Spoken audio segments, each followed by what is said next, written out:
अस्सलाम वालेकुम जी। वालेकुम सलाम, कैसी तबीयत है? ठीक है अल्हम्दुलिल्लाह। अच्छा, मौजूदा हुकूमत जो फार्म होने जा रही है, किस हद तक आप इससे अच्छी की उम्मीदें वाबस्ता कर रहे हैं? देखिए, फर्स्ट ऑफ ऑल ये है कि मुझे तो इनसे कोई उम्मीदें वाबस्ता नहीं है। वजह? उसकी रीज़न ये है कि लास्ट आप पौने 2 साल के अंदर आप ये देखेंगे ना कि मार्च के अंदर हमारी खान साहब की हुकूमत डिज़ोल्व की इन्होंने। उस वक्त पेट्रोल था तकरीबन 150 रुपीज़ पे। 150 पे क्यों गया? 150 पे उसकी रीज़न ये थी कि उस वक्त हमें इंटरनेशनल जो रेट था वो तकरीबन 116 बैरल था। ठीक है, अगर आप टैक्सीज वगैरह भी डाल डूल के आपको 150 रुपीज़ पड़ रहा है, इस वक्त जो करंट रेट है आपको वही रेट अभी मिल रहा है, लेकिन हमें जो पेट्रोल मिल रहा है वो तकरीबन 272 रुपीज़ मिल रहा है। That is the big difference. आप इस तरह आटे का रेट देख लें, वो कहाँ से कहाँ चला गया। चीनी का रेट देख लें, वो कहाँ से कहाँ चला गया। यही वही दोनों हुकूमतें हैं जो 2008 से लेकर 2012 तक चलती रही, जरदारी साहब की चलती रही। आपको कुछ नहीं, हमारे पाकिस्तान को कुछ भी नहीं मिला। 2012 से लेकर 2018 तक आपकी ये नून लीग की हुकूमत रही। अब तो फिर जो हुकूमत बनने जा रही है उसके अंदर नवाशी भी इकट्ठे हो गए, जरदारी भी इकट्ठा हो गया, यानी कि दोनों बड़े चौर इकट्ठे हो गए। अच्छा, देखिए, लेकिन तवक्को यही की जा रही थी और कहा भी ये जा रहा था कि इंतखाबात होंगे, मुंतखब हुकूमत आएगी तो हालात बेहतर होंगे। पहली बात यह कि मुंतखब है क्या? आवाम के वोटों से आई। कौन सी, किसके? अवाम के वोट किसको पड़े हैं ये तो आपको भी पता है। सारों को पड़े नहीं, सारों को तो पड़े, लेकिन मुंतखब कौन हो रहा है? आप इस वक्त ये देख लें कि धांधली कहाँ हुई है। मेरे अपने हल्के के मैं कहता हूँ, शबीर गुजर को उसके कहते हैं, मेरे पास 45 फार्म जो है, फार्म 45 मेरे पास मौजूद हैं, 32,000 की लीड मेरे पास मौजूद है। मैं हार किस तरह गया? आगे अकरम राजा आ जाता है, वो भी एकदम जीतराज, उसको हरा दिया गया। आप यास्मीन राशिद का देख लें, नवाशी वहाँ पे हार रहा था, एक आखिरी 99% पे वो हार रहा था, एक हल्के का वहाँ पे आता है और वो हार जाती है। कितना? 1 लाख वोट से हार जाती है। कैसे पॉसिबल है यार? लेकिन देखिए, नवाज शरीफ मुंतखब कहेंगे? आपसे मेरा क्वेश्चन, आप इसको मुंतखब कहेंगे? देखिए, मैं तो ये कहूँगा सिंपल धांधला है, धांधले के लिए धांधला है ये तो।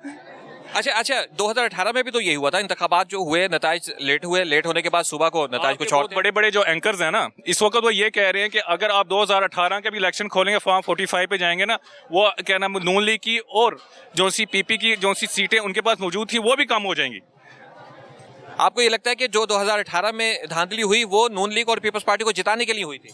एग्जैक्टली ऐसे ही था। तो हुकूमत तो पीटीआई की बनी थी। मैं क्लियरली बात तो नहीं कहूँगा ना, लेकिन इस वक्त मामलात ये हैं कि इस वक्त मखलूत हुकूमत बनेगी।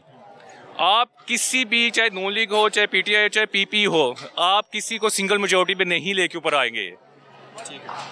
लेकिन अभी जो पाकिस्तान पीपल्स पार्टी और मुस्लिम लीग नून मिलकर हुकूमत बना रहे हैं, अभी उनका आईनी हक है, अगर वो नंबर पूरे कर रहे हैं मिलके तो आप उनको बनाने दें। नंबर किस तरह पूरे हो रहे हैं?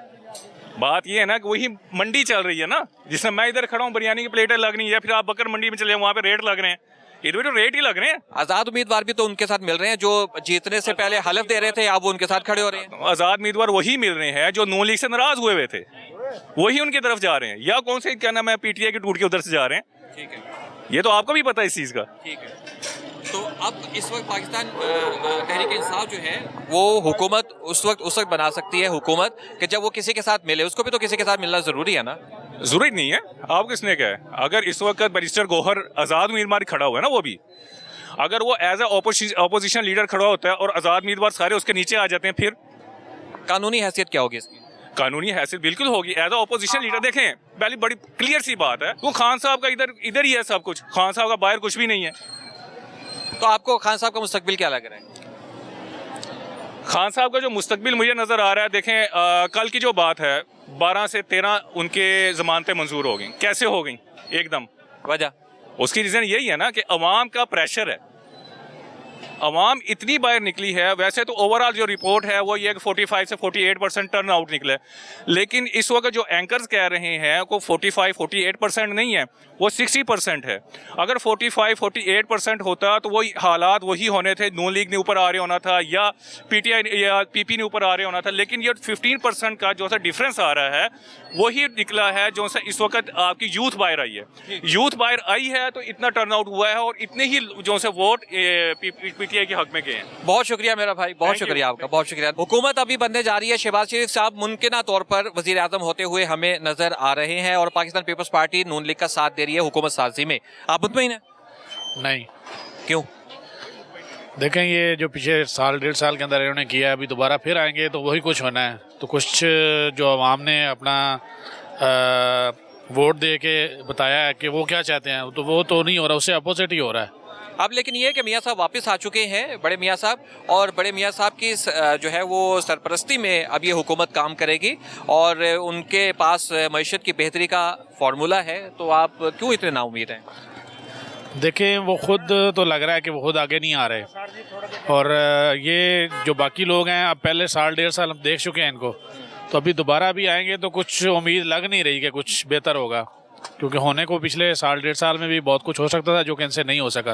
पहले इन्होंने मिलकर मुल्क को जो है वो दिवालिया होने से बचाया है, और अब ये मिलकर, अब चूंकि मुल्क दिवालिया होने से बच गया, अब ये मिलकर जो है वो बेहतरी की तरफ लेकर जाएंगे। नहीं, बज़ाहिर लग रहा है कि दिवालिया होने से बच गया है मुल्क, लेकिन हालात तो वैसे ही हैं, बद से बदतर होते जा रहे हैं, और आइंदा भी यही लग रहा है कि और मज़ीद ख़राब होंगे हालात। पेट्रोल की कीमत में कमी हुई थी, दोबारा फिर इजाफा हुआ, लेकिन ये जो कमी है ये इस चीज़ का इंदिया है कि हालात बेहतरी की तरफ जा रहे हैं। नहीं, अभी रिसेंटली तो बढ़ा दी गई है ना। अभी रिसेंटली तो बढ़ाई है, वो इंटरनेशनल लेवल पे प्राइस बढ़ी थी ना, तो उसी के साथ वेरी कर रही है ना, तो इटसेल्फ यहाँ पे तो कोई ऐसा ज़्यादा ताल्लुक तो IMF के साथ है ना। IMF की अगर आप जो है मामला जो है वो ठीक तरीके से लेकर चल रहे हैं तो मैशत आपकी बेहतर होती है, तो कीमतों में फ़र्क पड़ता है ना। जी, आप सही कह रहे हैं, लेकिन वो इंटरनेशनल प्राइसेस के साथ वेरी कर रहे हैं, इनकी स्पेशल एफर्ट्स इनकी तो इसमें ना हुई ना फिर।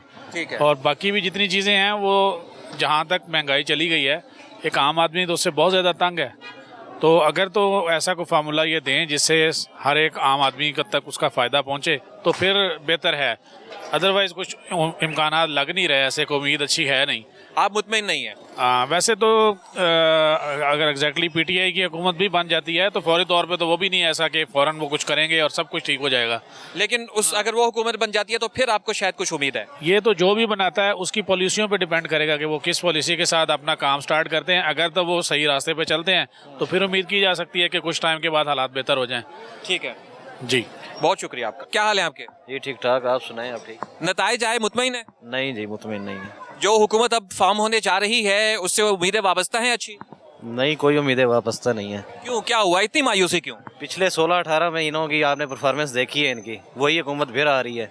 पिछले 16-18 महीनों में इन्होंने मुल्क को दिवालिया होने से बचाया और अब ये मुल्क को जो है वो बेहतरी की तरफ लेकर जाएंगे। पहले GDP आप देखें कितनी थी, अभी आप कितनी छोड़ के गए हैं। पहले जो 20 अरब डॉलर थे ज़खायर में हमारे, तो अभी ये जब गए हैं तो 1 अरब डॉलर छोड़ के गए हैं। तो आप उसका मुवाजना कर लें, जब ये आए थे उस टाइम पेट्रोल 150 रुपये था, जब गए हैं तो इन्होंने 320 तक भी लेके गए हैं। तो डॉलर को देख लें, डॉलर 178 रुपये का था जब ये आए थे, अभी आप देखें 320 तक भी ट्रेड हुआ है। तो आपको लगता है कि अगर खान साहब की हुकूमत आती तो बेहतरी होती? बिल्कुल बेहतरी होती। लेकिन आप ये देखिए कि जो पेट्रोल 150 से 300 रुपये पे ये लेकर गए हैं, वो पेट्रोल खान साहब के दौर में 70 से 150 पे किया था। नहीं, उस टाइम आप देखेंगे कोरोना, पूरी दुनिया में महंगाई हुई है, पूरी दुनिया ने खान साहब की जो है ना पॉलिसियों की तारीफ़ की है कि इनकी पॉलिसियाँ अच्छी थी, इनके दौर में जो है ना गरीब भूखा नहीं मरा। तो ये हिसाब किताब है ना, आप इस चीज़ को। अच्छा, बड़े मियाँ साहब भी पाकिस्तान आ चुके हैं और मईशत का फार्मूला वो उनके पास है, मईशत बेहतर करने का इसाकदार जो है वो भी मौजूद हैं, तो आप फिर भी उम्मीद नहीं रख रहे? नहीं, पहले भी टीम तो यही थी ना, सिर्फ मियाँ साहब नहीं थे, मियाँ साहब तो बाहर से बैठ के यही हुकूमत चला रहे थे ना। तो फार्मूला तो अगर लगाते तो वो पहले वो यही फार्मूला लगा सकते थे ना। तो अब ऐसा कौन सा नया फार्मूला है जो ये अब लगा लेंगे और हुकूमत को ठीक कर लेंगे? नहीं, लेकिन तवक्को तो यही की जा रही है, क्योंकि अभी जो इंतखाबी मुहिम चलाई है शहबाज शरीफ साहब ने और नवाज शरीफ साहब ने, उन्होंने इसमें कहा आपसे यही है कि मईशत का फार्मूला उनके पास है और माशी तौर पर मुल्क जो है तरक्की करेगा। नहीं, किस तरह तरक्की करेगा? कोई पॉलिसी इन्होंने दी है? इन्होंने अपने मंशूर में कोई पॉलिसी तो नहीं दी ना। मंशूर में कोई चीज़ बताते हैं कि हम इस तरह करेंगे। अभी आप देखें कि जब ये आए थे उस टाइम बिजली का क्या रेट था, अभी आप बिजली का रेट देखें तो 85 रुपये यूनिट पे चला गया है। पहले तकरीबन अगर बिल आता था 100 यूनिट का बिल जो आता था वो 2000 रुपये आता था। ठीक है जी, अभी आप देखें वो 4-4, 5-5 हज़ार रुपये आता है।